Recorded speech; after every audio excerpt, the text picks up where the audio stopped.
push the throttle. I got 5 model chicks, 5 bottles of Chris and break the bottle and push the throttle. I got 5 model chicks, 5 bottles of Chris and break the bottle and push the throttle. I got 5 model chicks, 5 bottles of Chris and...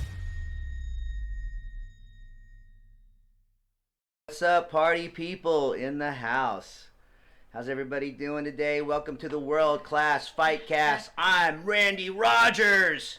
No, I'm not. I wish I was Randy Rogers, but on certain days, I don't want to be him all the time. I felt like he was a little bit like, kind of like, I gotta do this again when I saw him play, but still, Kiss Me in the Dark. I dream about writing songs like that. But I'm here with a long time. I'm not gonna say old friend because we're only middle age. We're only middle age, and still beautiful. But one of my very first gymnastics teammates. For me, it went back to 9 years old at Sears Park on Ambler. Miss Lori Esman. I don't know her by Loraine though, but you can call me Lori. Yeah, I'll call her Lori, but the professional name here is Lori Esman. And Lori has a really special place in my life for several reasons. One, we are old friends and we go back quite a ways. And she's actually someone who I've kept up with and she's kept up with me. We know each other's spouses and ex-spouse for me, and we know each other's children. Her son Corbin trained with me for many years at CJJ MMA. But we have a long history, and it started in gymnastics. It did. So make sure you speak up and go ahead and introduce yourself a little bit, Lori. Introduce. I did a little bit of that. Yeah, I did a little bit of an introduction. But well, what do you want to know? What do you remember? What do you remember most about the Ninja Cowboy, which that came along in college? But Jimmy Chaikong, that's who I was to you. What did you notice most about Jimmy when he first walked into Sears Park? Did you think, man, that kid's hot? No, to be honest, I wasn't your type.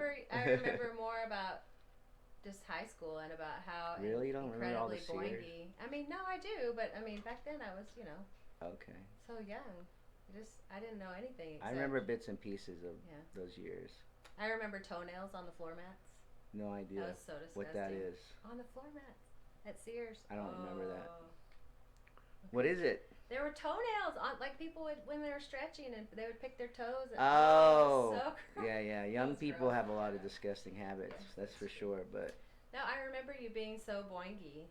Like you would do all the crazy tricks on the flagpole and like. Oh right. Run up a wall. High and energy. off of it, yeah, it was very. If there wasn't an ADD label then, but if there was, I probably would have been diagnosed attention deficit disorder, which I don't like the labels because one, I think people are already hypochondriac enough, so I think a lot of the labeling, whether it be medical or psychological, is kind of a way to pigeonhole people into the necessity for medical care.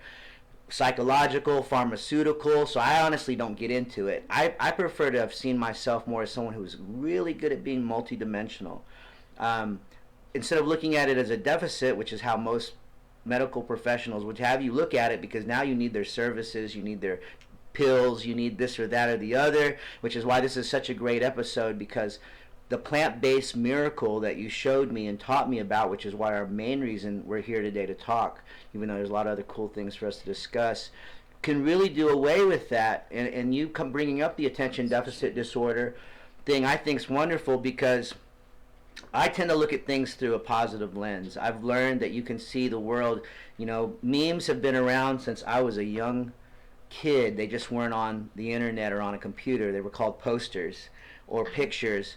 But the posters, one of the first posters I remember, what's up? I'm out of phase. What does that mean? Talking in my ear like in a different time. Yeah. I always take one off my ear if that bothers you a little bit, because we might be a little bit delayed. There we go. But just remember the conversation's right here, right now. You're good. You're doing great. You're doing great. I prefer to look at things like the memes the ones that hit me early on was you could see the world as half empty or half full.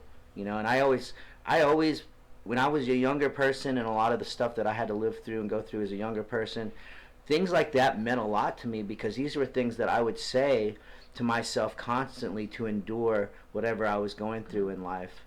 I never knew you to be anything other than happy and just always. That's because I wasn't home. I was so happy to be anywhere other than home. Maybe. Yeah. I mean, I literally never knew that you had the childhood that you had until I knew you as an adult. Yeah, and that's So kind of one of those way things. to overcome. Thank you. I appreciate Yeah. that. A lot of people don't, I think a lot of times people look at people that seem really like they got it together and they're, beautiful, attractive, successful, and they just assume they've had this easy, cheesy cake life. And a lot of times those are the people that have suffered the most. And one of the reasons why they are shining so much in their adulthood is because they overcame things that would have killed or does kill a lot of people. I suffered through depression for many years in my life. Didn't know that's what that was.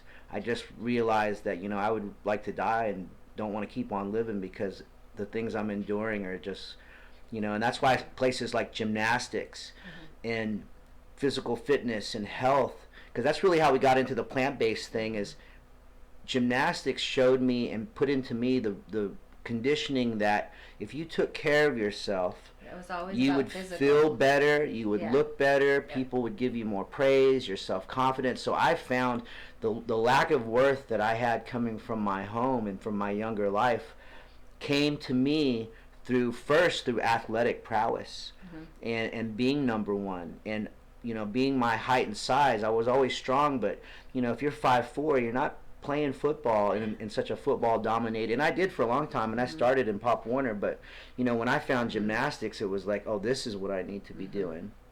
And so But it was always physical. There was never a nutrition component to it. I don't remember anybody ever even thinking about food at all. I mean, that's what's funny too about the whole plant-based thing is the science of healthy eating has only really been born in the last 20 years. I remember being a bodybuilder 20 plus years ago, and it was like, eat your steak and your protein. Potato. Everything is protein. And, there was very little emphasis on plant-based eating or its health benefits or science or studies that had been done.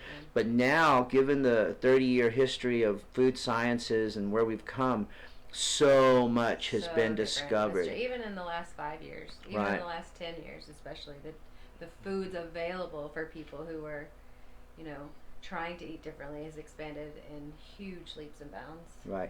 Yeah, I think one of the biggest things that are keeping people from finding that renewed health and success is a little bit of the cultural false narrative. Where do you get your protein? I've been asked that a million times. Right. How does an ox get their protein? They're the strongest animal, right? Right. Strong as an ox. Exactly. But all those things, because even when I'm converting, because after you converted me, which I want to talk about that story too. I didn't convert you. I'm telling you, I don't know without your catalyst if I had found myself to this place so quickly. One of the things that helped me a lot was seeing my dad slowly pass away the last 10 years. Health became a very big concern for me, being a middle-aged dad, and I was like, I have got to do something about my health so that I can be here when my kid grows up and gets married and has kids, because that's kind of like my litmus as far as I want to make it at least that far. And Radar's got a picture, like I was kind of rocking this like 185, 190 look for many years, and I didn't realize that I wasn't in my best optimal shape. The picture on the right is after about 3 years of more of a 50-50 plant-based regimen. But what I didn't realize before you got me going on it, and I make most of my meals, I was eating only what I love to eat. Well, of course. That's what and everybody almost likes. every meal was meat, cheese, and rice. Yes. I was meat, tortillas, and cheese. Everything had cheese. Right. Yeah. And then even early on, a lot of people find this hard to believe, but even early on, I was a 4 Dr. Pepper a day guy. I did Diet I'm hitting the fast years. food joint twice a day. At the end of the day, even I think 20 plus years ago when I was teaching, when I had the dojo in Flower Mound with Win Kids and Mike Winberg, and shout out to those guys, at the end of the night, I would go grab, they had like this triple stack cheeseburger at Burger King, and I would go grab 3 or 4 of those at the end of every night at 9:30, 10:30 p.m. And I just thought, no big deal, right? No big deal. No one this knows. is living. And what I didn't realize was when I came here and was watching my dad slowly deteriorate his health.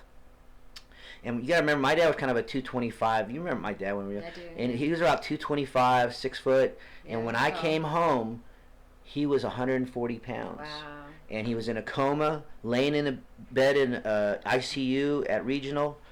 And I came in and I did my little prayer and, you know, pulled my, I know I'm a weirdo, but I pulled my flute out. Radar's seen the flute. I had it with Dan's podcast. Embrace it. I had Dan's podcast. I know, it's kind of a way for me to make fun of other people making fun of me. But Dan's podcast that got pulled off YouTube twice, no comment.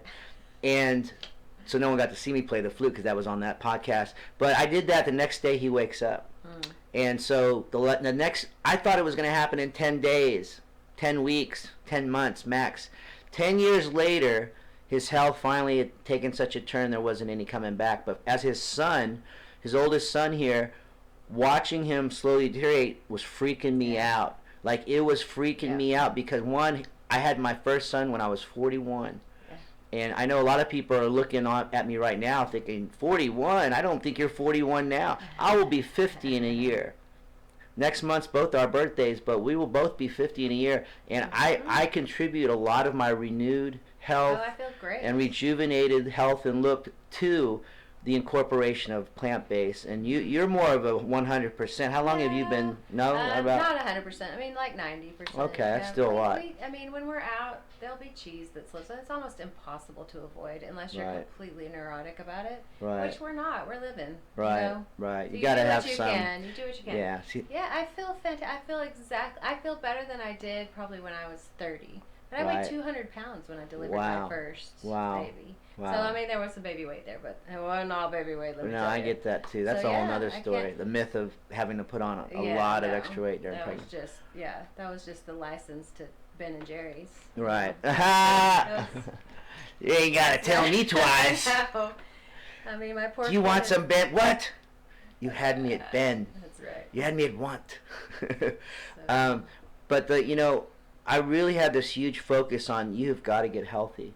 And for me, growing up as an athlete and world-class athlete at that, healthy meant the old periodical food thing that is not at the old school food pyramid, which is full of crap.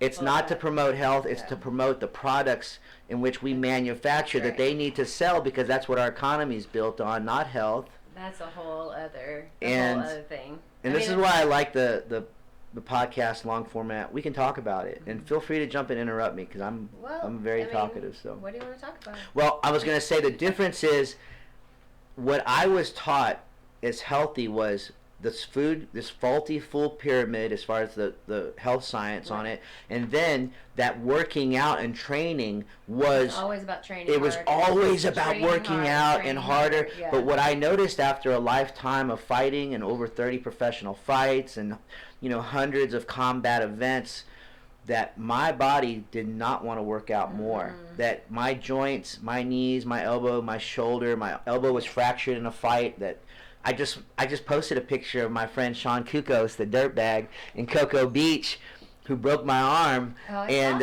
Great guy. I love him though. He's such a great guy. He looks so nice. Such a great guy. Yeah, he's a sweet. Well, shit happens in fighting. Hey, that's a chance you take to be a superhero. You gotta crash and burn sometimes. How do you feel now? Do you feel better? My elbow, or emotionally about what he did? No. Food-wise, like since you've changed a little bit of your diet, you feel phenomenal. You feel great, phenomenally right? See, different. I feel like $1 million. I feel being better than on 20, it. probably. I did 2 months of 100%, and I remember. it was so powerfully good that it scared me. It's crazy. The picture that I have that he's showing was when I went back to 50-50. Okay. The 100%, I was twice as ripped. And my energy level was so out of the roof that I was barely sleeping. And when I did wake up, I was not tired at all. And I was nervous about that because I still feel like I need to. You were burning the candle. I didn't want to be burning the candle, and I feel like I need to be sleeping. And also, personally, I prefer a look that's more where I'm at now, which is about 160.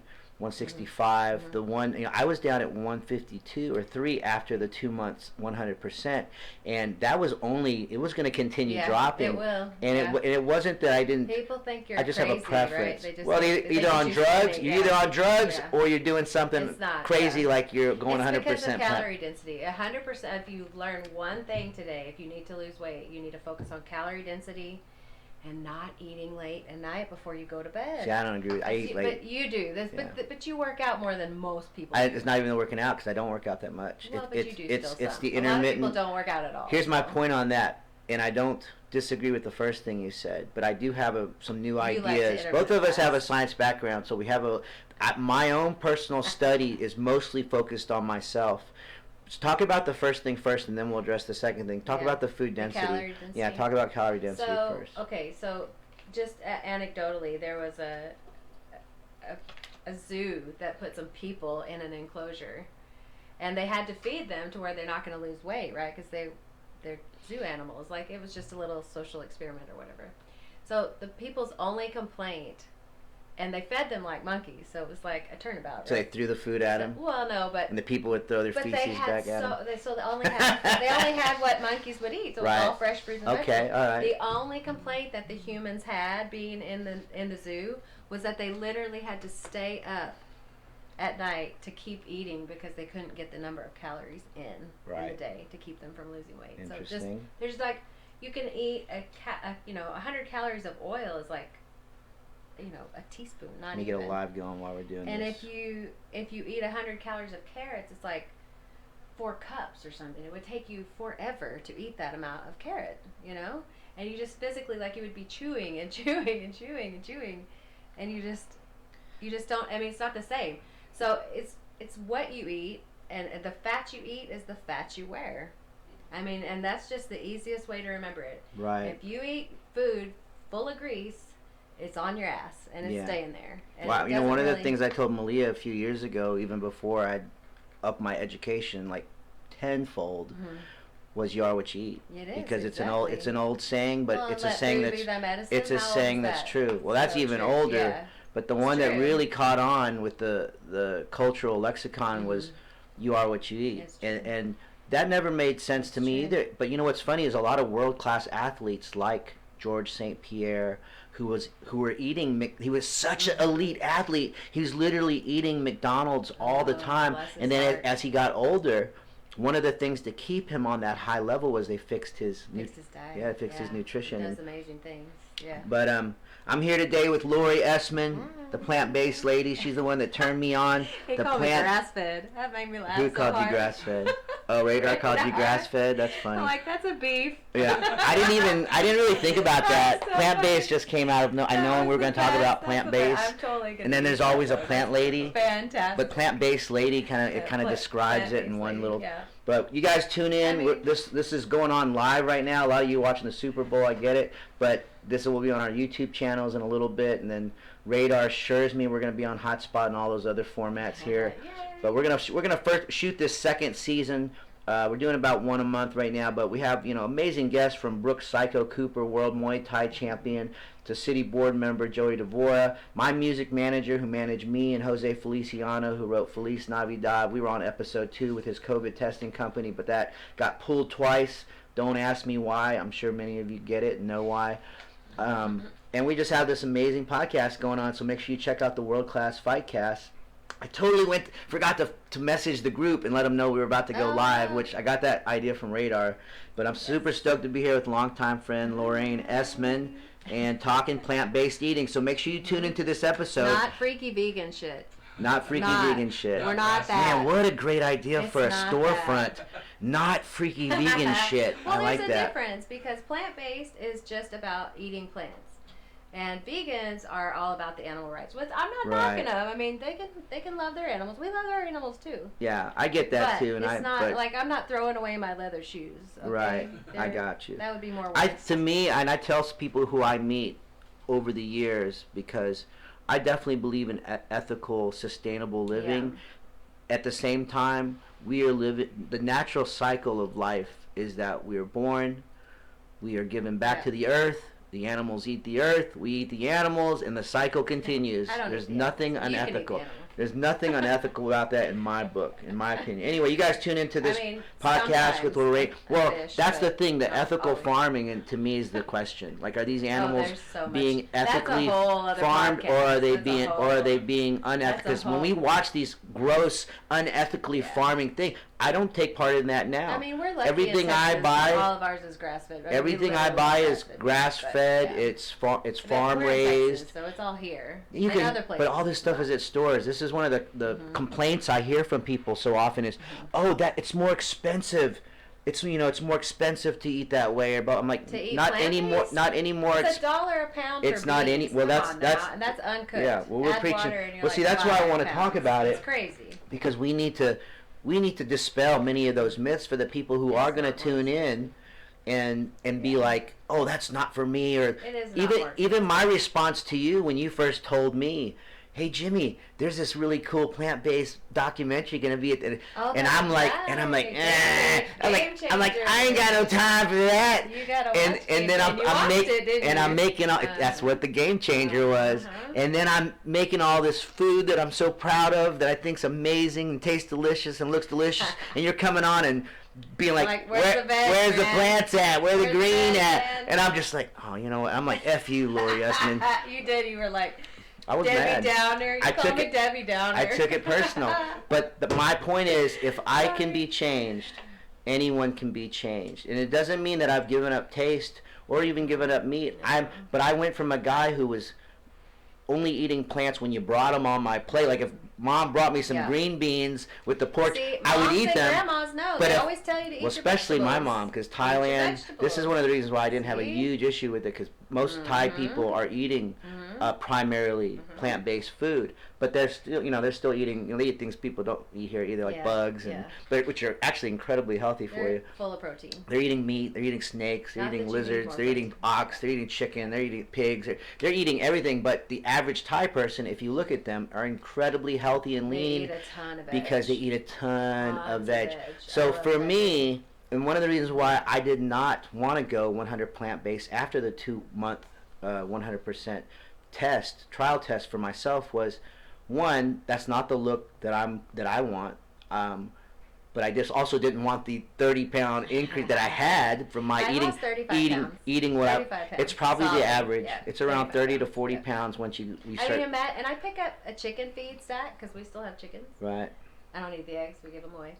Okay. But I hold a 40-pound stack. I know. You can have some. No, don't eat them. Do not eat the eggs. They're really bad for you. Oh, we're gonna get into eggs too? Oh my god. Eggs are so full of cholesterol. Okay, there is. Yeah, but if you don't have a cholesterol issue, how is that not? Marathon. Everyone in America who eats the standard American diet has a cholesterol problem. I guarantee you. But even if they're here's skinny. the difference though that I'm preaching today, and that's that. Don't eat the standard American diet, but you also don't have to go off the cuff and go. Balance. But listen to this. I went 50-50, and that's what I'm really happy with. You literally have to run a marathon to undo the damage in your arteries from eating a single egg. And I'm not shitting you. I'll find the study and let you put it down on your. No, I'm hearing you. None of us want to hear it. Like when I first went to this way of What about eating, the egg whites? What about the egg white omelets? They're better, but they're still inflammatory. So the thing about aging is it's all about inflammation. And all of these things, like especially fried foods, your inflammation markers go through the roof. And for the layman's, explain why inflammation is not good for you. Well, inflammation is basically anyone who has a chronic illness, all of their inflammation markers are always up.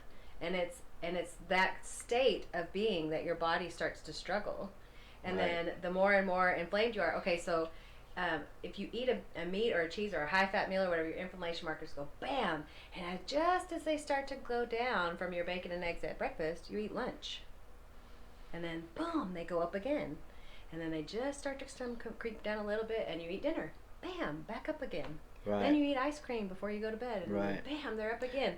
So then you fast while you're sleeping, and you finally come down. Well, shit, you do it all over again in the morning. Right. It's terrible. I mean, the typical American, even world diet is proven to be killing people earlier, and at a very alarming rate. The average, this is one thing that I think shocks a lot of people when I say it. Terrorism is not the #1 killer. COVID is not the #1 killer. Guns are not the #1 killer. Crack cocaine is not. Cardiovascular disease, which basically heart disease, is the #1 killer in the world, and it can be directly linked to our diets It and is what we're directly eating. linked to our diet. It's Yeah. 100% directly linked to our diet. Well, a lot of All people high are going blood to say pressure just is because your arteries are Right. clogged from fat that you eat, Right. cholesterol. It's just which goes back to that, the crazy documentary that really changed things for me, but it was through your lead into it, and that was the Game Changer on Netflix. If you're watching this and you're looking for a quick little guide to give you some, and a little bit of it's biased, because you got to remember any documentary is true. based on the But it's a document. great watch. But it's And very good for powerful, and a appetite. lot of the science is true in it. I think, and I've watched There's it. Forks Over I've watched it at Knives, least What the Hell? yeah. Cowspiracy. I think for the athlete, and a lot of the people that I like, the Game Changer comes across a lot more palatable. I watch everything, but that one for me, especially, there was a lot of fighters in it, UFC fighters. They're strong. One of the guys, Patrick, what's Patrick's name? Baboudet. He's like world strongman champion. Doesn't eat a lick of, doesn't eat eggs. Doesn't eat milk. Doesn't drink milk. Doesn't eat any meat. He was like, let me show you the bean aisle. And he's one of the strongest men in the world. And that myth, that's another myth. And I think myths are they are promoted, but I also think they're marketed in the sense that people are going to put, people don't realize in America, but even worldwide, that companies, whether it's a pharmaceutical company or agriculture or products, these things are pushing out a narrative that is pro their product. Well, there's not no big pro broccoli. truth. There's big pharma, there's big food, there's big ag. There's no big broccoli. They can't sell you that. They can't put it in a pill and market it and make a ton of money on it. So they're not going to tell you that. Yeah, plus you can grow it yourself, and if you chose to. The broccoli sprouts, not everybody's a big fan, but broccoli sprouts, and you can make them yourself and order the seeds online for like nothing. Right. Super great for ADHD. There's some weird sulforaphane compound in it that is fantastic for kids with ADHD. Right. And they can't sell you that. What are they going to do? They can't sell you. And so my point is, so much of what's pushed to us in commercial after commercial is what they want to sell you, because that is the products they've been selling since the 40s, 50s, 60s, and bureaucracy and commerce move at a very slow changing rate. We have had electric car and solar powered car technology since the mid to late 60s, and yet look at how the market has only now started putting a mass number of electric cars.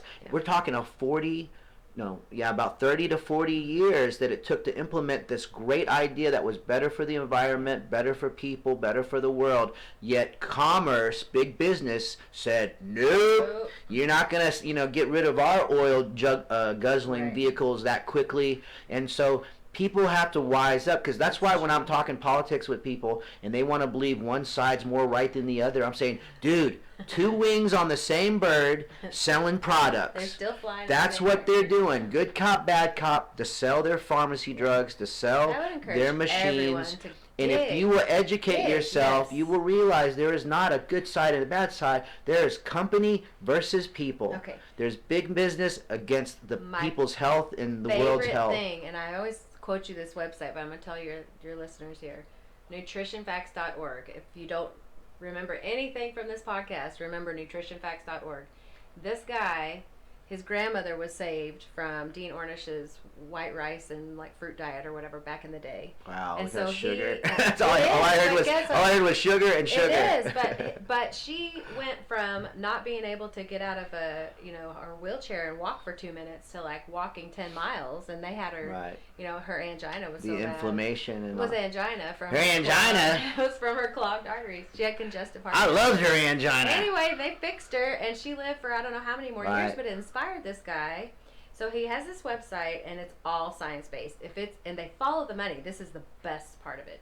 They follow the money. So if the study says X, and you want to believe it, right? But if you go back and the study was sponsored by whatever. So they'll say, always yes, look at this who's is healthier sponsoring the than show. this. Well, you know what? It was healthier than like deep fried Oreos. I am not even kidding. Deep fried Oreos. That's what they had to use. Well, that's why I was telling people, when you're watching a documentary, because a lot of people watch stuff and they're like, that's the truth. Yeah. No, look at nutritionfacts.org. They only quote science that is vetted and peer reviewed, and they will only tell you if it's a double-blind, placebo-controlled trial, it's real science. So there's no nutraceutical company sponsors or anything like that. It's actual science, and it's all, you know, vetted by people who are way smarter than me about statistics and everything else, and following all the studies. So that's where the information that I get personally comes from. Right. And when I very first came across nutritionfacts.org. Okay.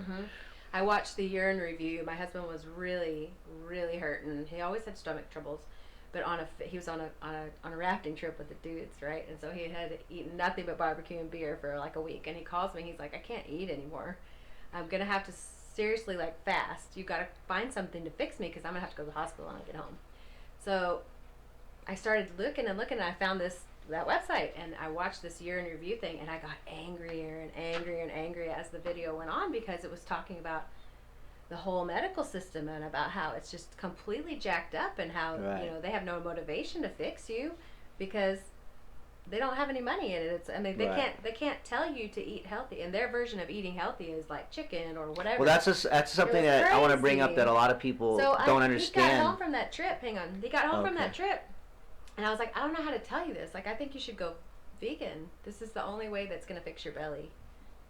And he was in such bad shape that, bless his heart, he agreed. Right. And I didn't want to do it. Like, I was pissed. And that's like, tough. I love cheese. When I love, you know. Right. So he's like, okay, I'm willing to try anything because I'm literally going to have to go to the hospital. He's hurting. He's never had trouble since. Right. Well, it's the miracle. I mean, when I say it's the miracle, it is the miracle cure. Yeah. What I was going to say, though, a lot of people put a lot of faith in their medical doctors, and I love medical doctors too. I understand the years and sacrifice, but they are not taught about nutritional health, and most of the time, nutritional health isn't paying for that third, you know, yacht or whatever. But pharmaceutical companies are. So you have to wise up and remember that, you know, if you are interested in improving your health, you have got to take responsibility for the research. You have to take responsibility for the consistency. And it's hard to hear, right? It's hard to hear some of the things. Like, even still, you know, there's always tweaks you can do. But the more you learn, the more tools you have. Like, if you just push the 50% plate rule, like 50% of your plate should be green. Yeah, that's my thing now. Like 50%, just and I feel hard, phenomenal. you know, it's hard to do because there's days where you're like, the beautiful thing though, for me, I'm not giving up any taste. I'm still eating. You know, I did a whole reformation of my lifestyle change to where I am now, to where I was 6 years ago, and I want you to go into yours as well, because I do think some people want to hear a step-by-step how you did this. And one of the things I wanted to express was how resistant I was when you were like, where are your plants on your plate? And nobody wants to hear it. They want to eat the good stuff and then be skinny, and it's not going to happen.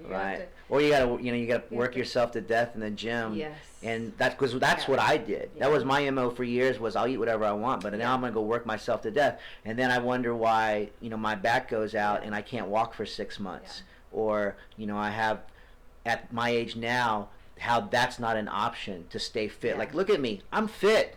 I'm very fit.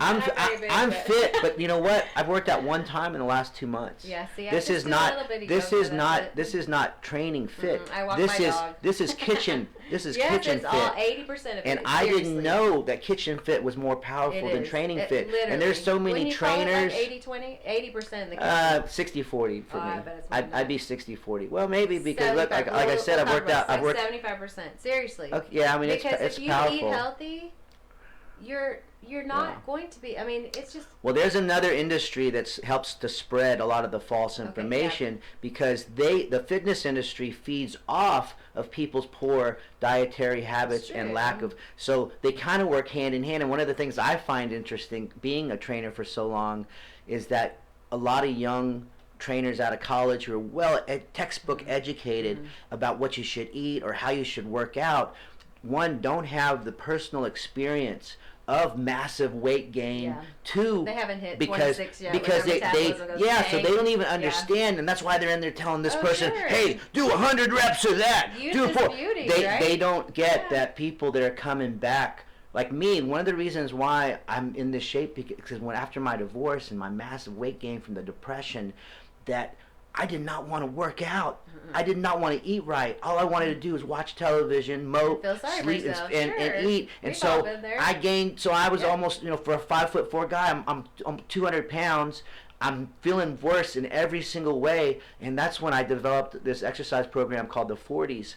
And the reason why this program was so important for me, I've shared it with Radar, is because one, it eliminated all my excuses. Because again, at that point, the answer was still working out for me. Yeah. But it was important because Yeah, you it's do still need important. you need some Yes. physical activity. Yeah. But the 40s is so great if you're at home and you're having a tough time talking yourself into working out again or getting to the gym or just moving. You know, if you just put on a hoodie at dawn or dusk and go walk for 30 minutes, you're killing it. But if you can't even do that, the 40s takes 5 minutes. You do 4 exercises. I'm actually going to do it right now for you. Are you? Not the whole thing, but I'm going to show you. But if you are in like okay shape and you can do a jumping jack, do 40 jumping jacks. But I work with some people, they can't be jumping up and down on their knee. I have a guy right now who's probably about 500 pounds. Wow. And he's already lost 50 pounds, and we've started with this program, the 40s. Let me meet with him and talk about his diet. I would love for you to do that. That would I want you to meet my friend. an Okay, honor. but here's the modified version. So if you can't do jumping jacks because you just one step leg. outs. Yeah. Just step outs. Okay, you do 40 step outs, and then I do 40 squats. If you're not in great shape, you do a little bitty squat. Sure. And then the next one are shoulder touches. If you're in decent shape, you go on the ground and you do these shoulder touches. If you're not in decent shape, you lean up against a wall. Okay, and then the last one, you lay on your back. It's the best part. You get to lay down, and you bend your knees, cross your arms, and you do 40 little, and you do that for 40 days straight. Now, here's why this is so effective. You got to remember, the state I was in after my divorce and that massive weight gain and depression, I didn't even want to be around people. Like I didn't see you during that. I never saw because you. I was hiding. Yeah. I didn't want to be Yeah. around anyone. But I also knew that I was slowly deteriorating and dying, and I didn't want that either because I have these beautiful children I want to see every day. So spirit and my mentality said, this program will save you. Because here was the thing. It was so easy to do. I had no excuse not to do it. I had no excuse. I didn't have to go see people. I didn't have to put on no fancy clothes. That is I could do it. It took me 5 too. minutes. I had Me no too. reason to say, oh, I didn't have time today. If I I had had- to go and do, and I actually did it in less than that, 3 minutes. There was other things. It was just so easy. I use an and app then, on my phone. And then here was the other big deal. Perfect. This was the biggest part of this because you can really do any exercises at any numbers. The difference in my program than any of the other programs that I'd ever seen or developed was that if you missed a day, you had to start over from day one. And so the you have to get to 40 days. not only did you have to get to Ingenious. 40 days, but you were building your consistency muscle. And one of the things I've noticed as a sensei for 20 plus years that challenges most people, being consistent is incredibly It's true. difficult, whether it's exercise, whether it's doing good work. Anything. And success comes from consistency. You know where I learned that? Gymnastics. Gymnastics. Wow. Because you could not become a great gymnast without repetition and consistency. So that program, the 40s program, which anyone can do, and I challenge anyone out there, any of our listeners, make sure you subscribe and like this video, but make sure you let me know if you start the 40s program before and after and you photo make it, too, man, yeah. because I have literally, this started with me after my divorce and depression to heal, and I've literally hundreds of people worldwide are doing it now. Because of its effectiveness. Radar will tell you too, man. I got him going on it, maybe because it works. It's good. I literally, and then from that, once you do it a few times in a row, now you might. My next step was to go to the. I always like going to the parks, and I do a Being lot. outside If the is weather, good for the yeah, soul. it's the weather, the vitamin D, the natural, and I just go and the lack of people staring at you and you feeling like, and so it's a building block. But the first thing is to get off the couch. Sure. And that's what that got me to do. It got me to get off the couch to where now I'm back to my healthy lifestyle. But the truth is, the majority of the health is coming from the workout in the kitchen. It's true. And that's another false idea that people It's don't true. know. I mean, it's all in your style, though. Some people are like cold turkey kind of people. Some people like to ease into it. 40 days is awesome to build a habit. I mean, it's just how you know yourself best, right? When Some was people your are better when turnaround? they just, When you started to do the Well, turnaround, what was when- that progression in the beginning for you? my Because that's where husband mine was- started. My husband was not able. I couldn't feed him. Like, he was dying. He was literally going to have to go to the Right. hospital. And so, and he had checked in and out. And of the how old hos- was Ron at this time? 42. That's kind of when it starts to really hit you. Like really. With That's people. like the second metabolism slowdown, would you say? And like but a lot of 40s. people, the major medical conditions, if you haven't been taking care of yourself, tend to hit like, or like kind of late 30, early mid 40. Talking about that when you go all in, because I didn't realize that you did 2 full months completely plant based. That's amazing. Yeah. That's good. Yeah. So it was challenging the first few like weeks, and then it got super easy. In, and I was out at my parents' house, and I was out. They lived at Possum Kingdom at the time, so they had a lovely area, around their house. And I was outside, and I swear it was like the energy. I don't even know how to describe it. It was like my body finally cleared of all the crap that I had eaten for 42 years. Right. Whatever. Detoxifying. And I was like I could see the sky glowing, and I just felt you're like changing your biochemistry. had changed, and I knew like I could feel everything was going to be different from that point. So I had started earlier that year just counting calories and like tracking food, and that was the first time I had ever done that, because I'm not that kind of person. Yeah, I don't like it. So I had done that and had lost like 10 pounds, because I just it was one of those New Year's Eves where I was like, I am disgusted with myself. I'm done with this. I'm not going to be this way anymore. I'm wearing size 14 pants and I can't button them. I was like, no, I'm not going to be that person. Like I'm not happy with myself. I can't go swimming. I'm not going to wear a swimsuit looking like this. It was just, I had enough. I get it. We all have I our... lost like 10 pounds, and I was struggling, man. Had already started to kind of cut down on the meat and cheese, because when you're counting calories, that's a lot of calories, right? Right. So I had kind of started leaning towards more fruit and vegetables, just because, I was hungry, and you have to have something to eat. Right. So that's when all this what was stuff your happened. what were you eating again prior to the change? What was your habit? I mean, when I was pregnant with my daughter, I was eating lunch meat microwaved on a tortilla with hot sauce. I mean, like not a vegetable in sight. I mean, I ate them, I liked them, it was fine, but it was an afterthought. Gotcha. Still in that typical. I would have American. A banana. I always bought like bananas. A little bit. I don't remember ever buying. The get out of guilt food. Right. Like I have a banana on the table. Maybe some plums in the summertime. There's an apple that we eat once or twice a month. I remember buying a lot of apples. Right. It was weird. Like I can't even remember hardly now, because. So what was the shift from there to the next? So then when my husband called from that rafting trip, and he's like, I'm dying, And so then the weight loss was secondary. It was like, I got to figure out how to fix him. Right. And he had been eating nothing but meat, and so that must have been part of my search that day, and I just happened to find, right? So it was rotting in his gut, and he couldn't pass it. So he was eating bread and meat, and it was just going nowhere, and his gut was getting just worse and worse and worse. And he had always had heartburn from the moment I met him. He was always he always had Tums everywhere. Mm-hmm. And I could eat, I can eat anything, I never had that problem. So it wasn't about me at that time, but I had gotten so fat just from metabolism and 3 kids, and, it was just age and eating terrible, and it all adds up, and then inactivity. The lifestyle we're taught.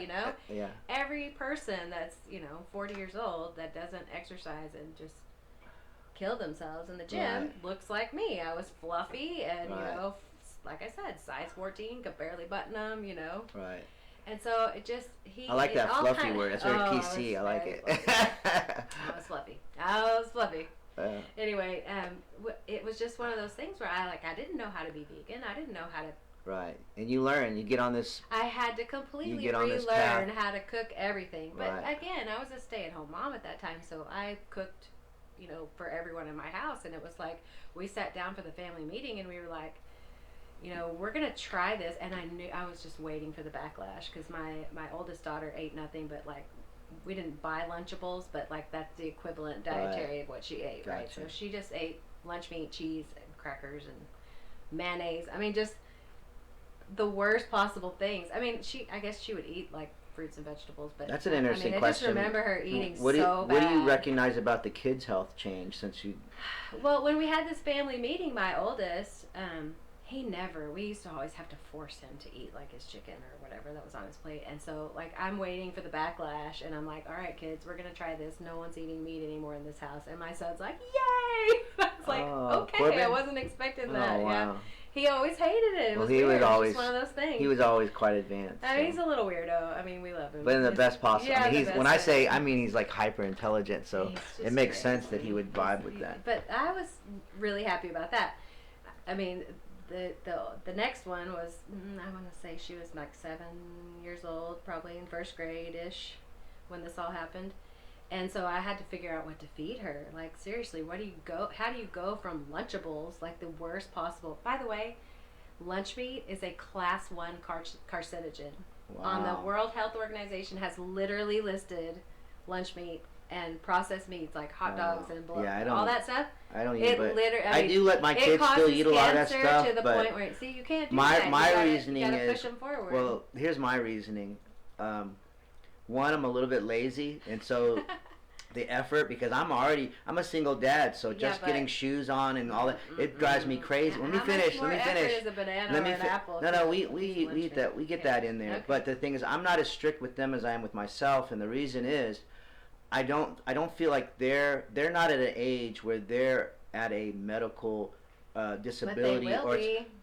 They will no, be. that's not Yes, true. they will That's be. not true, because if I could change it Okay. around when it's time, so can they. But would you let them have cigarettes? And they're more. Would you? Let me finish. Uh-uh. Then they're more in a state where they're being educated earlier, and if they do decide to go into a more athletic pursuit or just healthy pursuit, they have better information. Okay, but I don't need to train them from 7 and deny them of a Coke It's not or a that. bag of chips. Like, Why would you do that to them though? because They're it tastes gonna have- good. but You shouldn't eliminate everything in my life kids that's great don't because like it's a little Coke bit anymore unhealthy. because it doesn't taste good to them. See, to me, that's extreme. That's the one thing why I'm not into the whole like 100%, because I feel like that I've learned in life that almost any extreme isn't good either. And to me, to go that over the board where you're completely cutting all those things out, it's not extreme if it's normal in your house. it's not extreme to like completely It's totally be not.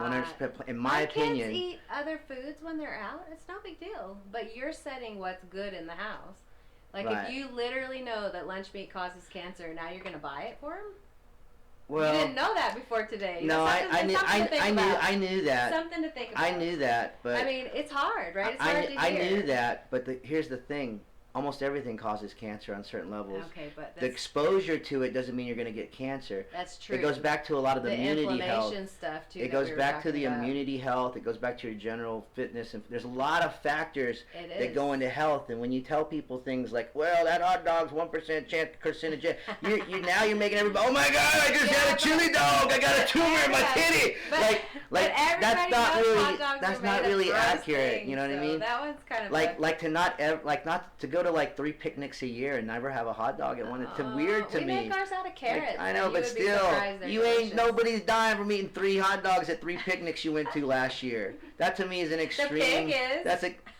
Hey, that pig's I in the got you cycle on of that one. life. The pig's in the But, cycle of okay, life, okay. dude. If it wasn't- It's hard to get me because I'm a guru. I already know what's up on You're the good. It's on the fun balance banter, thing, right? man. You gotta take it. No, with I hear you. But gotta you're take it. you have a lot of. See, I already knew this too about our conversation because you're in thought with more of the people who are like, this is the way. Well, And- I just and- try to follow the science, and it's hard to hear. I'm telling you. Yeah, it's but hard to again, hear. science. And it's taken Science years is science, too, but science man. is also has a lot of opinions in it and untested theories not that haven't double-blind, come. placebo-controlled trials. They're not opinionated. That's exactly what the point of doing it blinded. So you can't have an opinion on the results. But the longevity of what is going to occur is not like factual. Like you could take 100 people, they could all only eat hot dogs, and yes, some of them might develop cancer, but all of them won't. Not all of They're them all gonna won't. be fat. Because there's people that smoke. That's not even necessarily true either. That's because I mean, it depends on how we they have work people out. all the time that are smoking into their hundreds, but why did it not kill them?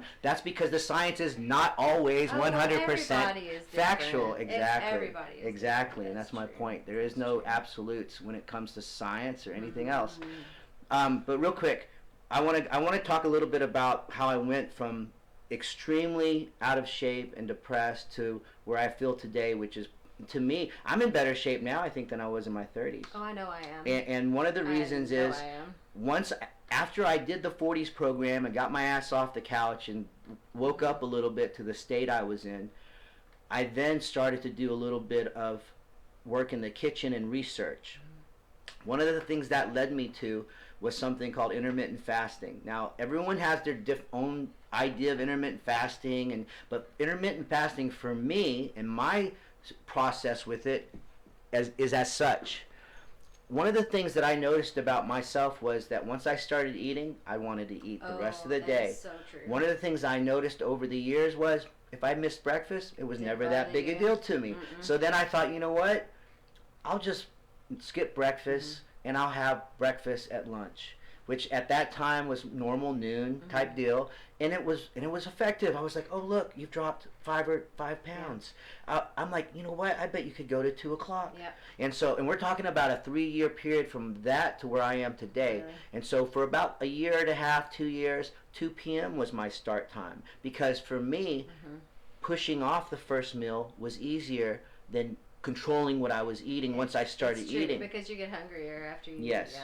Yeah. And so that happened for about 2 years, and we're talking maybe, you know, and this is combined. It's not just the plant-based thing. For me, my key has been the moderate exercise, the 50% plant-based, and the intermittent fasting is what's worked for me. You eat more than 50% You say that, but you're not. My goal not every plate. Vegetables My goal every time. plate is to try to make sure half of it's plant-based. Yeah. Because I don't weigh things. I ain't got time to measure stuff. I just use my eyes. I know. And if there's 2 plants or fruits, and there's 1 starch and there's 1 protein source, then that to me is a healthy plate. But don't be afraid of carbs either. I'm not.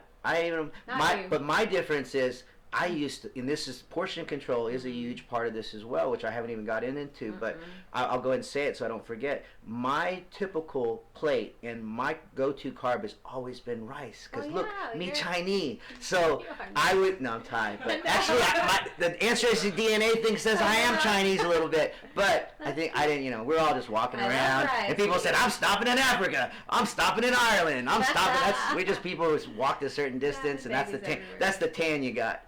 Anyway, that's awesome. My typical go-to starch is rice for obvious reasons, but I would literally eat, and I was coming out of the bodybuilding fighter days, so I was on the average eating 4 times a day, and every plate had 4. And now serving is about the size of your fist. Yeah. I had 4 servings of rice, that's 3 to 4 times a day. And I still eat rice predominantly. I love a pho noodle though. Oh gosh. And I rarely eat bread, but not because if I'm gonna pick one, I pick the one I kind of like the most. So mine's usually rice or pasta. Yeah. But I have on the average now 4 servings of rice a day, the whole day, as opposed to having 3 to 4 meals with 4 on every plate. So that for me was what portion control was. Now going back to the intermittent fasting, my 2 p.m. about almost a year now has gone to 4 p.m. And now for a lot of people that's like, oh my God. But to be honest, man, with my work schedule, and you stay up I'm a night owl. That would not work sleep for me. schedule, my kids are self-sufficient. Yeah. The 4 p.m. is my next level. I'm always, at this point in my life, I'm really getting off on healthier living, so I always work on next leveling. So part of my next level is the 4 p.m. Go ahead and eat things that are not so calorie dense towards the end of the evening. That's what worries me. Well, this is why my late night eating it doesn't affect me how it would a lot of other people's, because I'm literally starting so late in the day, and by the time I do get tired enough to fall asleep, I'm on the average eating 2 meals and a snack. On the average, which is plenty. Well, one of the things you learn once you get off of that normal American diet and that 3 times a day thing they teach you, you notice that you're really fixated on food and eating. The first few and weeks, if you will stop, you will start only eating when you're hungry, as opposed to eating all the time. I think everyone who goes plant-based for the first 2 or 3 weeks thinks they're going to die of starvation and eats constantly. Until your body goes bigger salads, bigger soups. Your body all of a sudden goes, I only couldn't finish my plant-based. That's too much. A lot of those meals, I couldn't finish them. Yeah. Afterwards. Yeah. But the first few weeks are hard.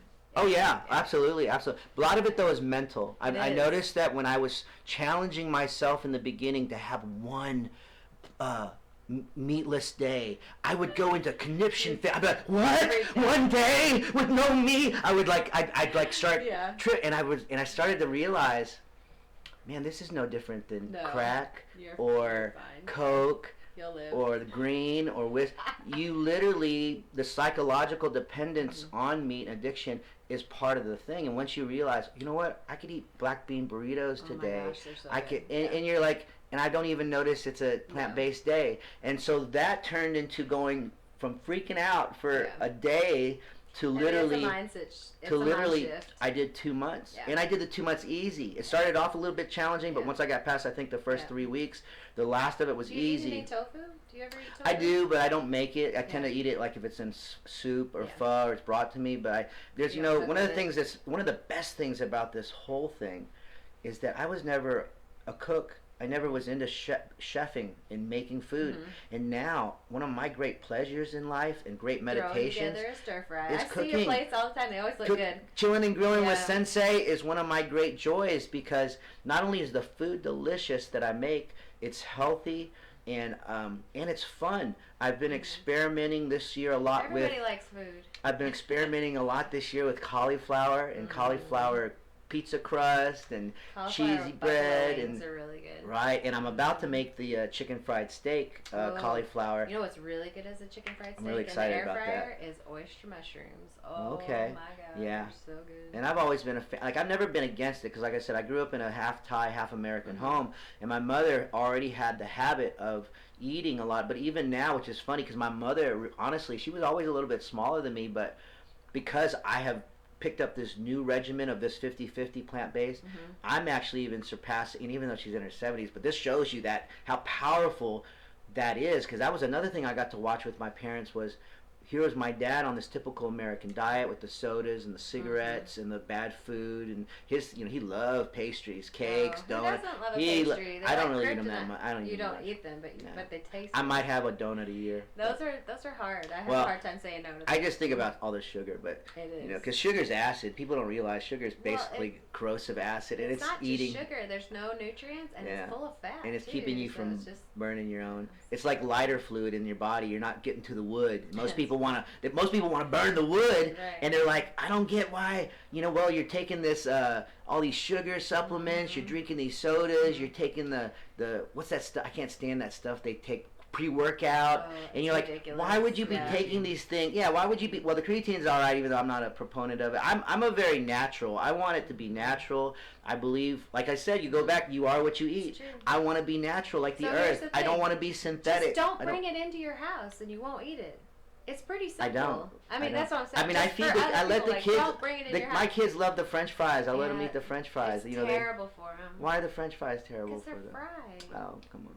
Fried. There's no nutrition in that. Make them eat a potato. Put some good stuff on top of it. You're starting to make me feel like you did again when you would ask me where the plants were. Anyway, that's okay because I'll probably be telling you in a year or two time.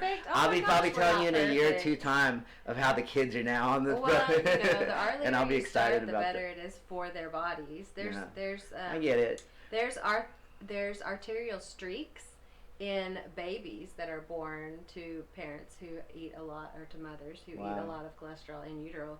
And so, so heart disease literally begins before they ever... I get that. That makes sense. So the more animal products and saturated fat and whatnot they consume over their lifetime, like you're getting high school kids now that are on blood pressure medications. Right. Well, I mean, the world is in the worst state it's ever been, hands down. In countries that we're doing very well, that introduced fast food chains like McDonald's and some of these other places, now they're showing the effects of it. The plant burgers and stuff are great alternatives for people like us. Like McDonald's, I don't think has theirs here at our store yet, but they're still similar in nutrition to the bad burger. I mean, they're really not. It's an alternative for somebody who doesn't want to eat meat or be in the meat, you know.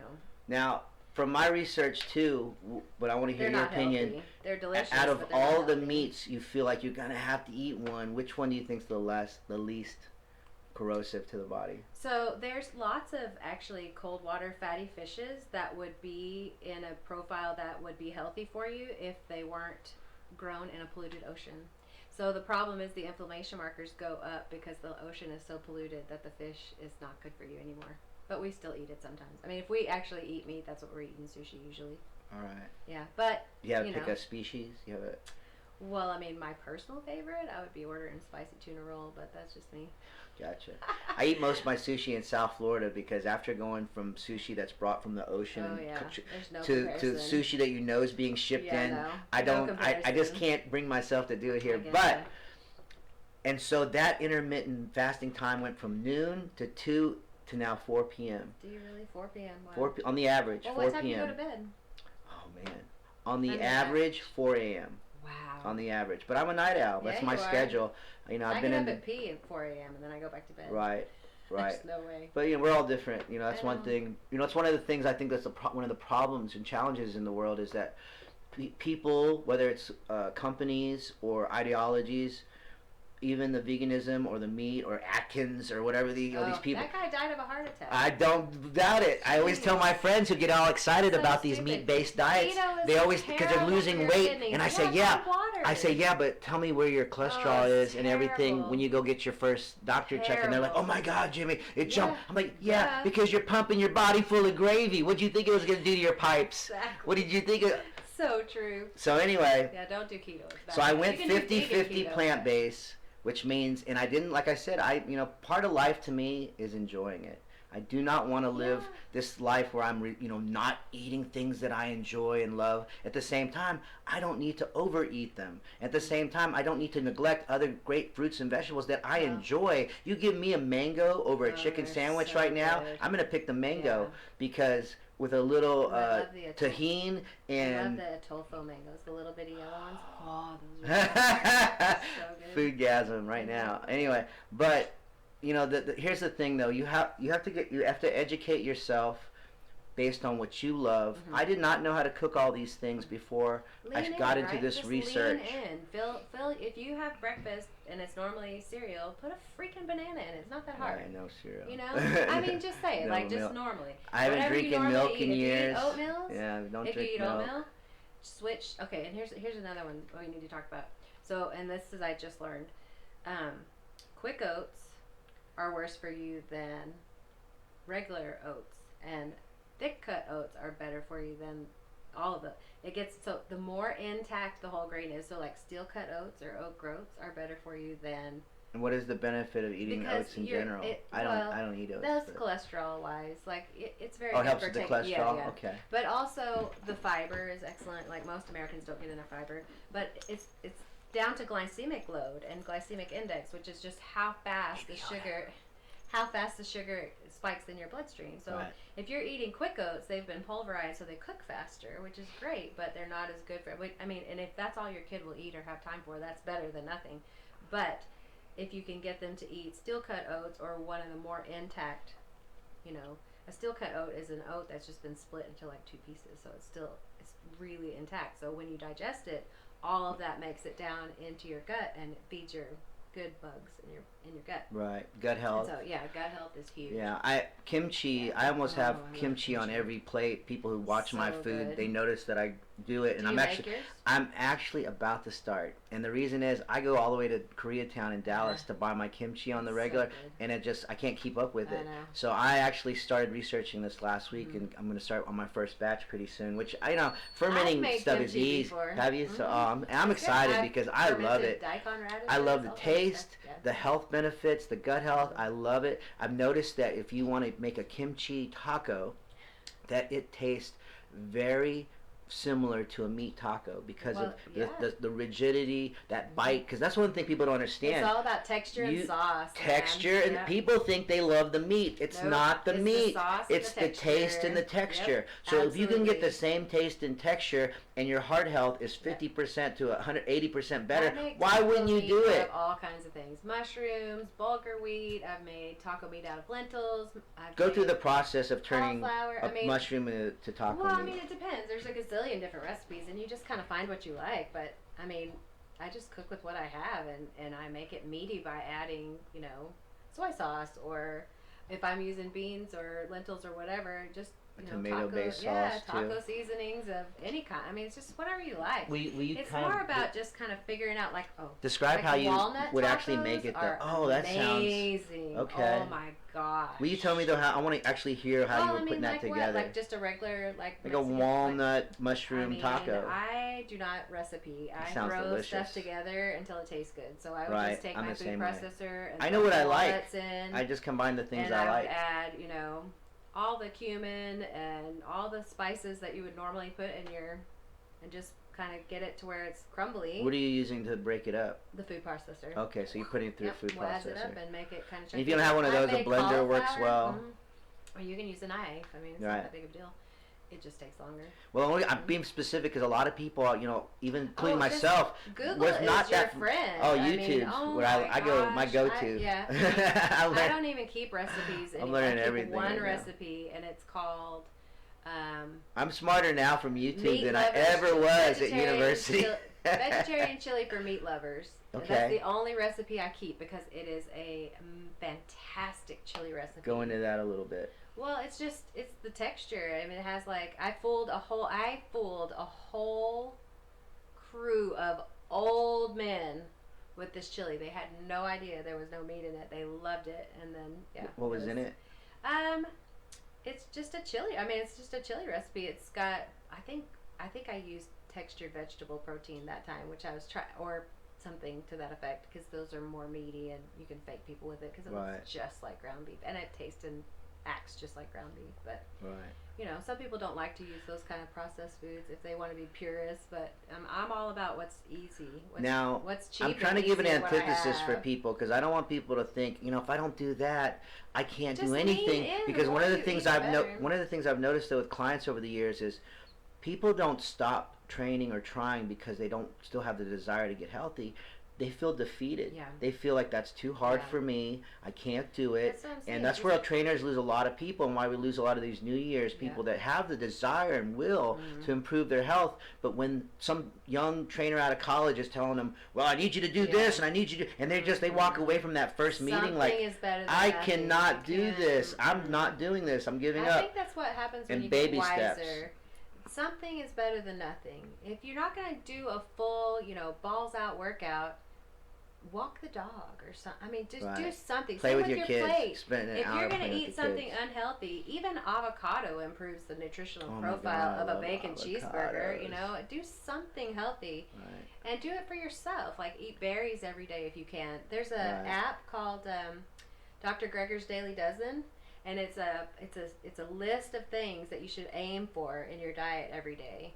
Berries and all these healthy things that you should eat. And you can click on it and it'll link to some of the videos and stuff that will tell you why you need to eat it. But if you don't want to know why, just click off the list. But it's all of the things, like all the spices that you should add to your life, like ginger and cumin and coriander and turmeric and all the good things that are so helpful. And that's not going to...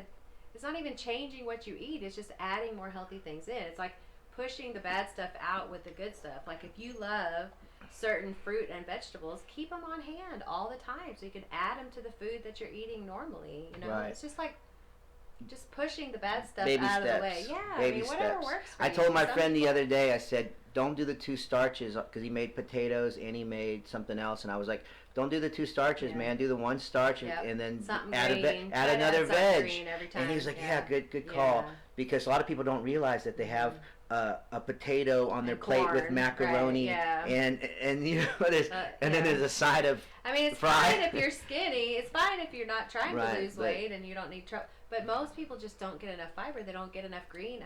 It makes you glow. I see people I haven't seen in years, and they just look at me like they have no idea. Like I'm a different person, which I probably literally am, because I don't eat like I used to. Well, it changes your DNA right down to your DNA. It literally every does. 7 years, and you imagine the light vibration, your frequency, your cell consistency of who you are on a higher plant-based diet, phytonutrients, minerals, the lack of toxins, you are what you eat being proven.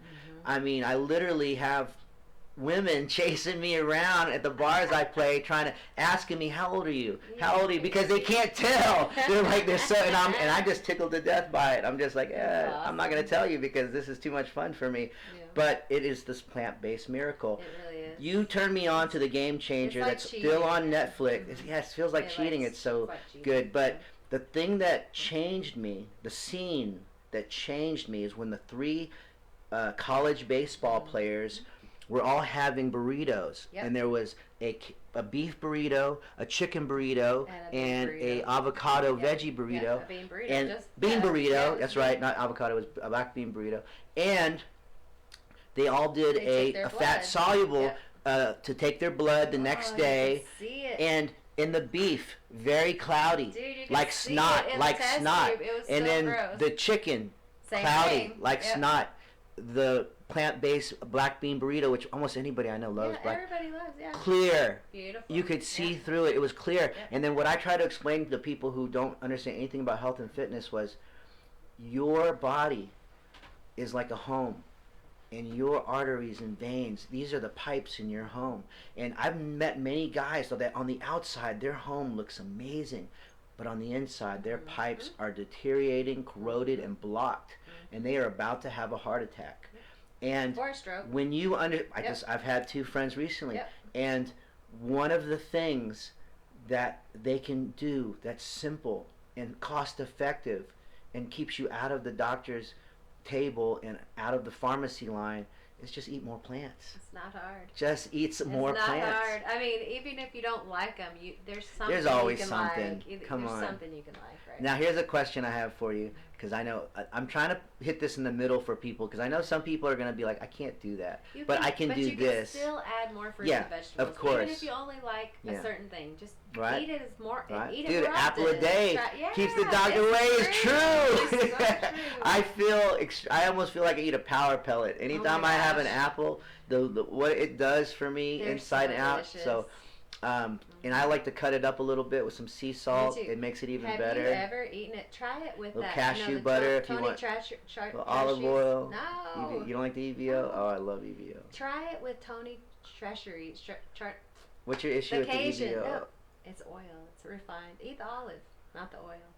Eh, Yeah. I don't know. Tony, try on an apple. Try that Cajun seasoning. That Okay. Tony tried. Oh, so. I good. got you. Master Hong taught us that. when we were Okay. out, Yeah. Okay. Yeah, All it's right. good. Very cool. What were you asking? I forgot. So Sorry. for years, my first joke I ever wrote was, "Do you know what I love more than cheese?" Nothing. Nothing. I You used to know- be a cheese melting on everything You know guy. why? It literally has morphine Yeah, in it. yeah, the literally has brain morphine. receptors. Yeah, Mhm. I learned that later. Casomorphin. It keeps the baby Yeah, cows, yeah. nursing so they can gain Plus 800 pounds. that a year. texture and 800 pounds. in that 1 year. texture and on food, It's it's and the delicious. visual. I mean, it is overall. But I know for a fact, and this is another change in my own lifestyle. I rarely eat cheese. We don't either. Rarely. I mean, I will have it every once in a while, but rarely. But if you're gonna eat some cheese, where's the one that's hurting you the least?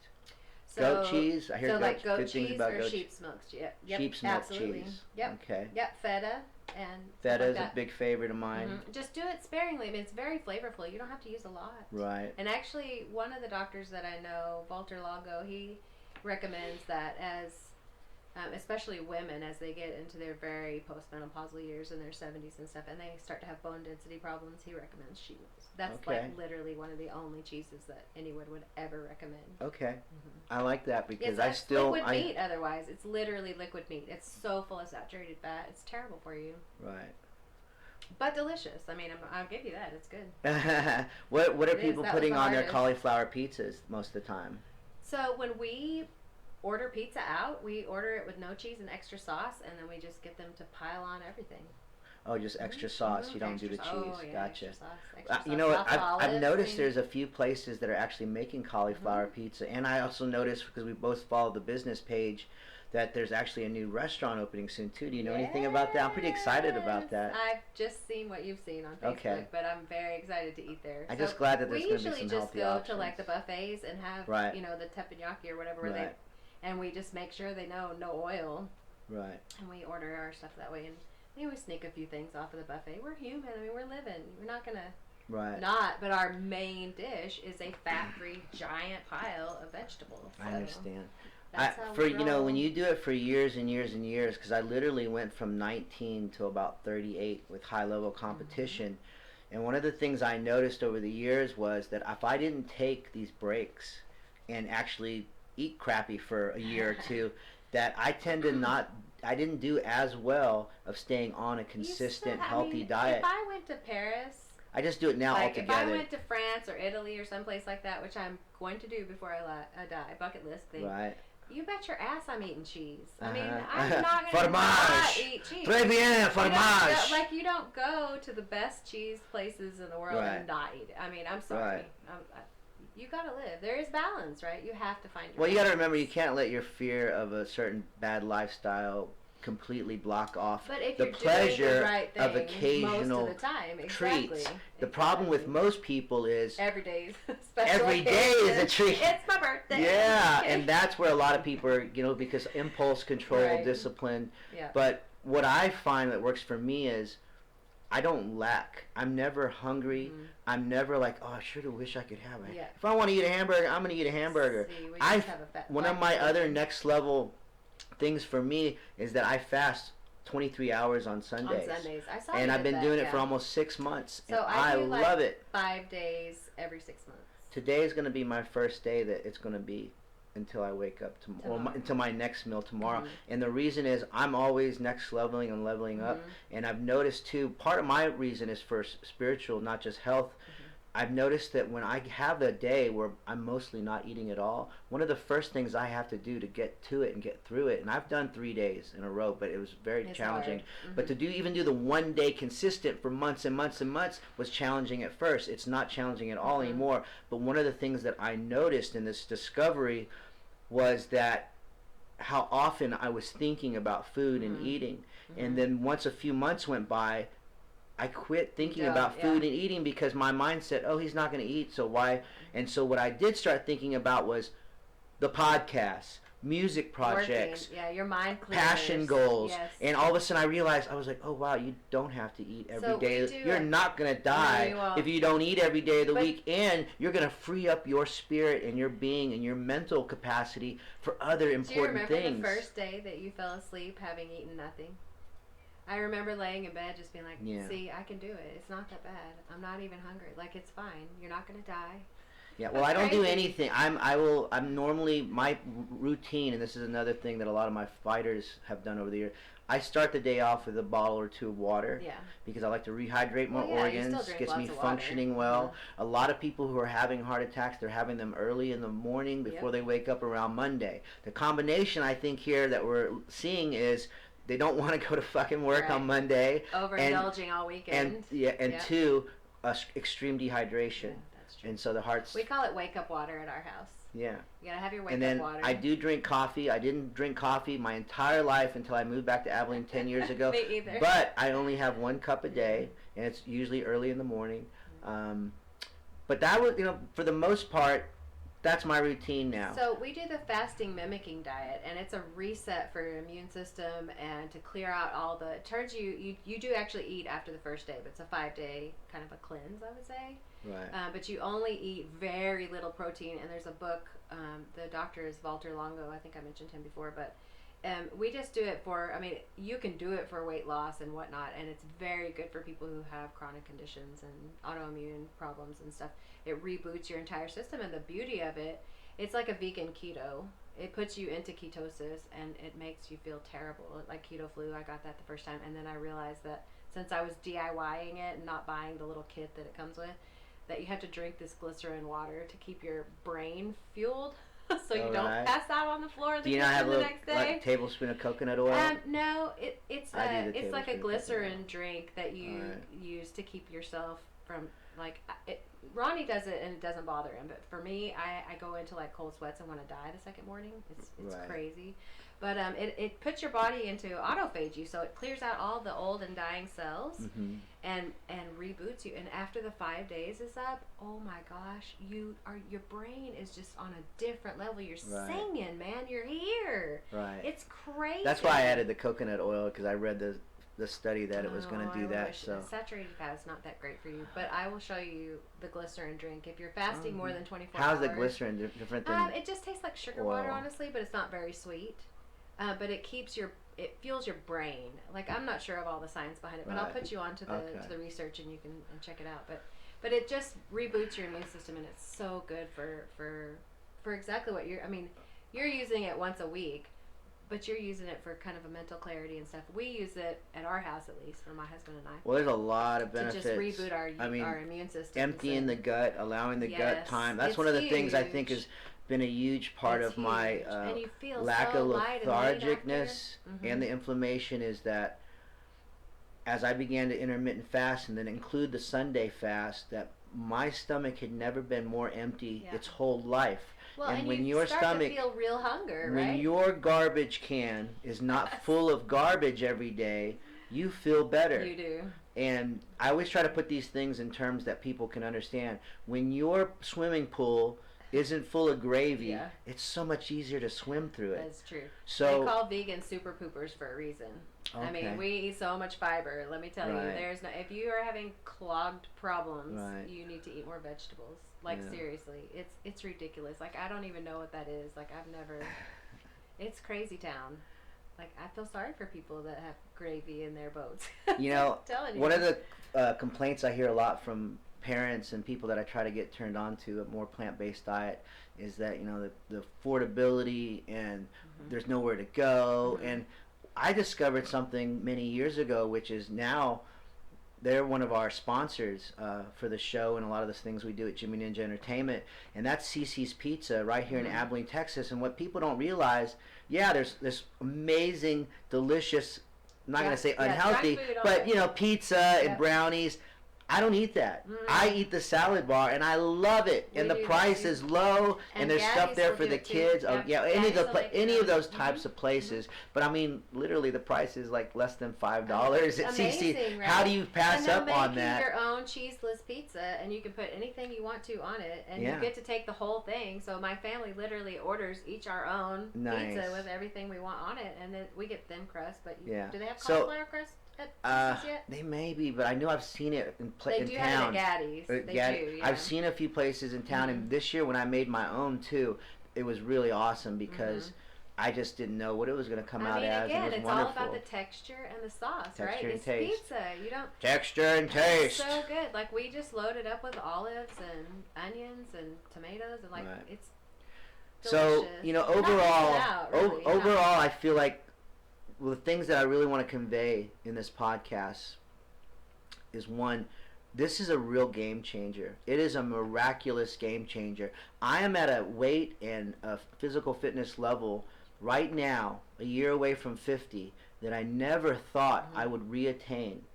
Not only because I was getting to this age, but also because my body was not letting me work out the way I used to. Like, I literally have injuries. You know, I had my arm fractured in a fight. My knee has been dislocated many times from gymnastics. It's inflammation, and it just keeps hurting you feel it. It's all in your joints, right? Well, that and the guy took my arm and broke it. So the breaking of the arm is what caused a lot of the pain. Inflammation from your old diet was making it hurt. It makes it worse. It makes it worse. But part of my point on that is to maintain my health and the look that gives me good self-esteem, because that's also important. It is. Mental health is extremely important. It doesn't come from training all the time. I literally have worked out once in the last couple months. What I'm consistent about is my water in the morning, my intermittent fasting every day till 4, my Sunday 23-hour fast, which today will be my first 24 plus. Because I'm just trying to next level that too. I want to see what happens when I next level that. My 50-50 plant-based nutrition, and just from those changes, which, here's the other thing I got to tell people, you're not going to do this overnight. I literally took a 3 to 4 year period to get here. It started at noon, cutting some of these things out, and then it moved to 2, cutting some more things out, but adding more, you know, awesome things that I love too that I didn't really realize, getting educated, learning to actually get passionate about cooking and begin to make these healthy meals. And it's You're a process. evolving. It's a process, You're good. and I'm still on it. And it reminds me of my friend Cham Pierre, who was on season 1. He's one of the top exercise conditioning professionals in South Florida, who used to tell me, Jimmy, don't drink cold water, drink room temperature water, and I would be like, Cham, you're a pleasure hater. I'd be like, you're a pleasure hater.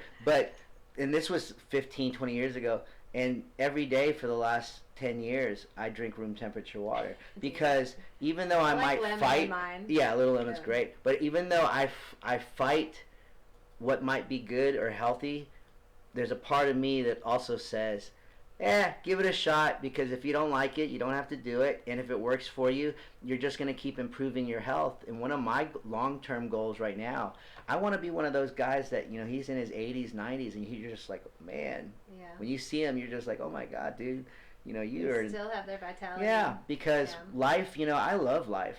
I love living. I take one thing a year kind of to work on. Like when I was 40, I gave up Diet Coke. And I had a huge I remember that. Diet Coke addiction. I remember it was that. Ridiculous. A lot of people 64-gallon jugs. There's some chemicals. There's some chemicals in that are. It's just one thing, Last year was sunscreen. My redheaded ass finally started wearing sunscreen. And my skin looks so much better. Good for you. It's like one of those things where there's so much out there you can do. Just take one little thing and work on it. You don't have to do everything at once. You're not going to be perfect. We're human becomings. We're evolving, right? Absolutely. I want to make a mention before we get out of here that you guys are also you and Ron are co-owners of the Amber Dragon Meadery, which is an amazing place too. Because when I first met you guys, y'all were so self-sustaining. You had these hydroponic plants, you had meat rabbits, you had your own chickens, and I was like, and then you guys create Abilene's first meat winery. Talk about that a little bit. So we have like 35 flavors of honey wine and ciders. There is everything from lingonberries, which are these tiny little red berries in Northern Europe that they still hand pick. They're delicious. They make a good wine. Right. We have all kinds of things. We're working on some new flavors always. What are the alcohols that you feel like it goes anywhere from some of our lower ones are 8% so, but we've got some that go up to 20, 22. What about the heart health and the red wine and those? So that's probably not. It's really about the grapes. Okay. And actually, because the pigments in the plants are what are like healthiest. Again, like a red onion is healthier than a yellow onion, and yellow is healthier than a white onion. Oh, okay. So it's just about the pigments. So the red wine is good for you because of the red grape pigment. So it's really better to eat the grapes. Wow. But if you want it in your wine, that's fine too. Okay. So wine is. And you guys also have a lot of amazing. It is not a health food. It is delicious. Y'all have a lot of amazing things there, like armor and. We have all kinds of crazy stuff. Viking horns to drink out of, and this Mjolnir necklace I actually got from there. Yeah. I actually gave it to Liam because he loves it so much. But this is a heavy little Mjolnir hammer, and the price, I was amazed it was so inexpensive. But I love that thing. And this Yoda came from the voodoo shop in New Orleans. I always bring an alien out with us, and so I wanted to make sure. Yoda. Yeah, I wanted to make sure I showed off Bubby's alien. Bam got a poop, but it doesn't really alien. But I found it funny that the kids picked their own. It's on the subject. So if people want a little more information on something that you've really been real consistent with over these several years, how could they contact you? They felt comfortable. Don't give out your phone number, your house address, on the Amber Dragon email. Page on Facebook. I can always get that. Yeah, Amber Dragon Meadery on Facebook. Right. And go to nutritionfacts.org and answer all your own questions. Like, do some research. Your body it's the only one you have, right? You've got to live in it your whole life. So take good care of it. You're worth it. And, shop the outside of the grocery store. You don't have to go into the interior. If you have, compulsivity issues where you're going to buy anything, if you're hungry, eat. I have literally gone into the produce section, eaten 2 or 3 bananas because I was shopping hungry, and that's like a no-no. You don't do that because you buy all these random things. I literally ate 3 bananas, made sure I bought 3 bananas so the cashier could weigh them. I bought 3 more, so weigh this twice and charge me for them, fine. But you just shop the exterior of the store. All you need is fruits and vegetables, whole grains, beans, nuts, seeds. Life is good. I make the most amazing dressings out of nuts and cashews, and you will not miss anything. There is I promise you, the recipe has been veganized. If you love making whatever it is, it can be. Oh, I'm so excited about these chicken fried steak. The mushrooms. And the sandwich I'm about to make, because I haven't. That's one I've been waiting to do. And you gotta get an air fryer, because you don't want to be putting grease on your food. Right. You need to Is that how they do that? Minimize as much as possible. Salt, oil, sugar. Okay. And eat your whole grains. Eat your whole grains. Well, don't be afraid of your carbs. I mean, carbs are life, man. Potatoes are amazing. Sweet potatoes. Right. We eat so much rice at our house. I try to mix I at least mix 50-50, like brown and white. Right. Because of course the kids want the white rice, so I just either mix in some quinoa or some brown and white. The sticky rice for me right now. It's not the best one for you though, but it's so delicious. The kitty rice. Start with a handful. And see if you even notice I like that. It. I like that idea. Yeah, just with a handful. Well, just push yourself in the direction of health. One last thing before we get signed off, I wanted to give a little more update, because Esman was telling me about following my dad's story, and I lost my stepfather, who Lori knew. She met Walter many times over the years, and about 6 months ago, and then the craziest thing happened was that my biological father, who I'd never met, popped up on Facebook Messenger and was like, "Hey son, this is your dad. Do you want to talk?" And this was not only shocking and something I thought never would happen. A lady at the store went over it with me real quick, so I want to close with it, because she was like, "I don't know my father either," and my friend Chaz is the one who turned me on to this path, and it started with the Ancestry Dna, which was wonderful because I never knew I was half European Jewish. Really? And I'd always told people my whole life, I was like, I'm related to Jesus. And I didn't mean it as a joke. I had this feeling you just knew that I was related to Jesus. Your yarmulke? I had this feeling. That's great. And I find out at almost 49 years old that I'm 50% European Jewish. I got to visit my biological father for the first time in almost 49 years 2 weekends ago, where he lives in Cocoa Beach. And it was just a wonderful completion of a circle for me. I felt like I was finally, I even wrote this hashtag, not a bastard anymore, which, some people, they don't like the way I talk. Well, technically the term, it was, but what was mentally healing and emotionally healing about that was, when you are a child who doesn't know a parent in that way, sometimes you will go through life feeling incomplete and like you're lacking, and that you're some type of lost boy or lost girl, and this really helped me to complete a circle of not only my life, but a completion in my self-confidence, my self-esteem. So I recommend anybody out there who wants to find their parent that they don't know, and let me tell you, it doesn't matter who they end up being at the end of it, because you're grown. What matters is it what you want to do? Is it going to make you feel better? And I was very hesitant. I was very frightened. I chickened out a month ago to go see him. I was in the shower going, when I get out of here, I'm going to go. I get out of the shower, I'm like, maybe next month. And then 2 weeks ago, I told Liam, I'm like, I think we're going to go see my dad tomorrow. And I was determined, even though I was freaking out the whole way. And we went and picked up Bam and Sissy, and we drove to Midwest Florida. And we met him, and we met Debbie, my mom, and we met, we just closed a circle that was a great mystery most of my life, and I'm really thankful, because it's not just our physical health that we need to be minding, which is what this podcast was mostly about.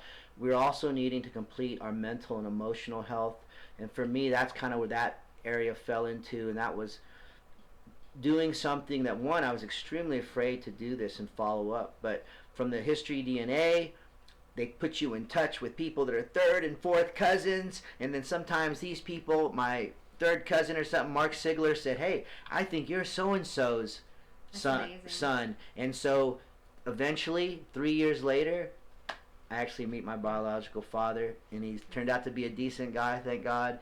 And we have a relationship now, and me and the kids will probably go see him this summer. And that's fantastic. spend some time with them. But I want to thank my good friend Lori Esman for coming on, the plant-based lady. If you have more questions, go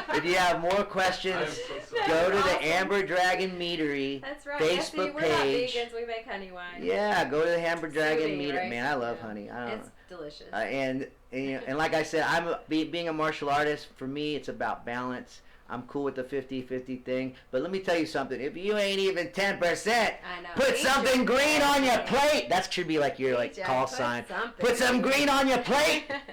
But welcome, guys. Thank you to producer Radar Theory. Our show wouldn't look as awesome. He has a new show, too, the Radar Theory Show. Check it out. And welcome. And I can't wait.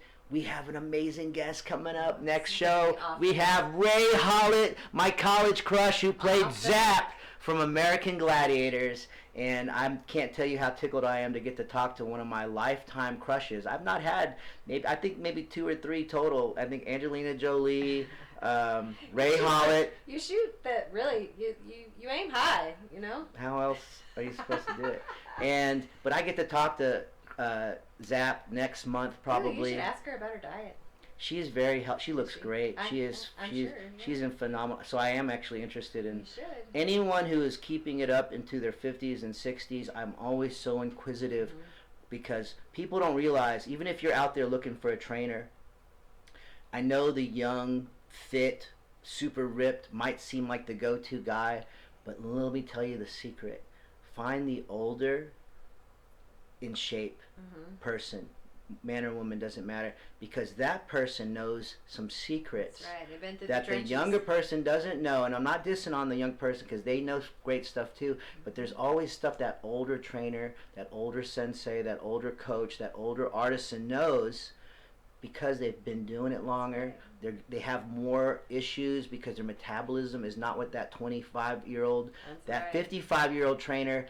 And if they are PED free, if they're not using growth or steroids or any of these other unhealthy things that people use, and you can usually tell it's a little overly blown with the muscles and the rippedness, but if they're natural and they're a natural athlete, because to me, at the end of the day, it's about health. It's not about muscle size. I ain't trying to have I want to have the best heart. I want to have the best natural shape. I want to have the best digestive and gut health. I want to have great skin. I want to have emotional and mental. One of the things I gave up, which is natural, and I'll close on this, was natural testosterone boosters. I switched to that because I was like, hey, this gives you that boost. But I also noticed that I was yelling at my kids twice as much, and I said, you know what? I'm not taking a supplement to get a little bit fitter and treat my kids like that. So I stopped doing it. And 2, honestly, I didn't really need it. I'm in phenomenal shape, natural living, 50-50, intermittent. Plants make you feel good, so. I don't like call them cheat days because that sounds weird, but I like my off-the-grid days and meals. But man, please tune into the World Class Fightcast and learn something. Put something green on your plate. Please. We'll see you guys next time. Zap from American Gladiators will be here on Zoom. I got holes in different area codes. I got white powder dripping off my nose. I've been rode hard, put up wet, and I got more time. If you wanna bet on the things that change, never stay the same. And if you be a soldier in this game, you gotta swing the bat, swing the bat. You gotta swing the bat, swing the bat. Cause who strikes out the most has the most home runs. Kids don't play with guns, cause when it's done, it's